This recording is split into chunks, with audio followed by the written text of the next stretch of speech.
બજારના બાજીગર મહેન્દ્ર શાહની મુશ્કેલીમાં વધારો થયો છે। શેર ઓપરેટર ઉપર ડીઆરઆઈની કાર્યવાહી પછી હવે ઈડી પણ તપાસ કરશે। પોલીસની તપાસમાં સામે આવ્યું કે મહેન્દ્ર શાહે 1 વર્ષમાં 1400 કરોડ ઉપરાંતના આર્થિક વ્યવહારો કર્યા છે। ત્યારે હવે આ કેસમાં ડીઆરઆઈ બાદ ઈડીએ પણ ઝંપલાવ્યું છે। આ કેસની તપાસમાં ઈડીના અધિકારીઓએ મુંબઈ અને અમદાવાદમાં અલગ-અલગ ટીમો તૈયાર કરી તપાસ શરૂ કરી છે। તો આવનારા દિવસોમાં આવકવેરા વિભાગ પણ આ કેસની તપાસમાં જોડાશે।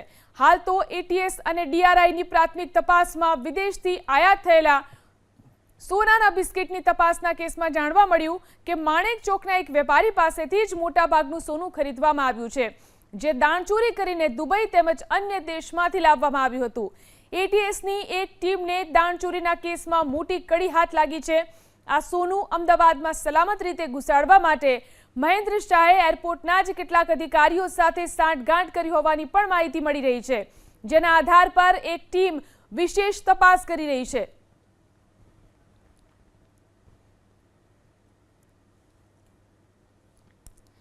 તો શેર ઉછાળી કમાણી કરી તેના હવાલા સામે સોનું લેવામાં હવે મહેન્દ્ર શાહ ઉપર ગાળિયો કસાયો છે, પરંતુ તેની સાથે સંકળાયેલા આંગડિયા પણ ફસાશે।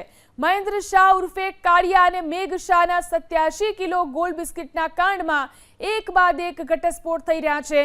ખોખા કંપનીના શેરને ઉછાળીને જે કમાણી થતી તેની રોકડનો હવાલો આંગડિયા મારફતે જ પડતો હતો, પરંતુ રોકડનો મોટો જથ્થો રાખવો ક્યાં તેનો ઉકેલ લાવવા તે આંગડિયા પેઢી પાસેથી જ રોકડના બદલે સોનાના બિસ્કિટ માંગવતો હતો। મોટી વિમાચણે ત્યાં આવી કે પેરુ સહિતના દેશોમાંથી દર મહિને ટનના હિસાબે બુલિયનની આયાત કરનાર એક બુલિયન વેપારી સાથે મહેન્દ્ર શાહે આંગડિયાના સોનાના બિસ્કિટ પર બનાવટી બિલ મેળવવાનું સેટિંગ કરવાના પ્રયાસ કર્યા હતા।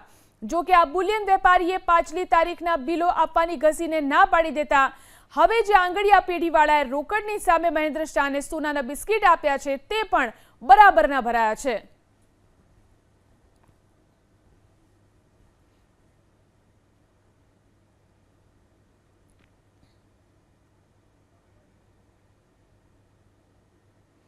તો હવે આંગડિયા પેઢીઓ સામે પણ કાર્યવાહી શરૂ કરવામાં આવી છે, તેમની પણ તપાસ શરૂ કરવામાં આવી છે। શેર ઉછાળી કમાણી કરનાર મહેન્દ્ર શાહ બરાબરનો ફસાયો છે।